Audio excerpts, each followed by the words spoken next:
hali ya usalama ya mkoa wa Mwanza bado imeendelea kuwa shwari. Mpaka sasa tunapoongea, hali ya mkoa imeendelea kuwa tulivu, imeendelea kuwa na usalama na imeendelea kuwa na amani. Hatujapata matukio makubwa ambayo yameleta hofu au pengine kusababisha upungufu wa amani katika mkoa wetu.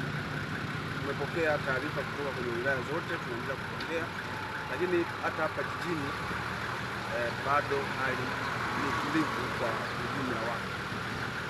Hata hivyo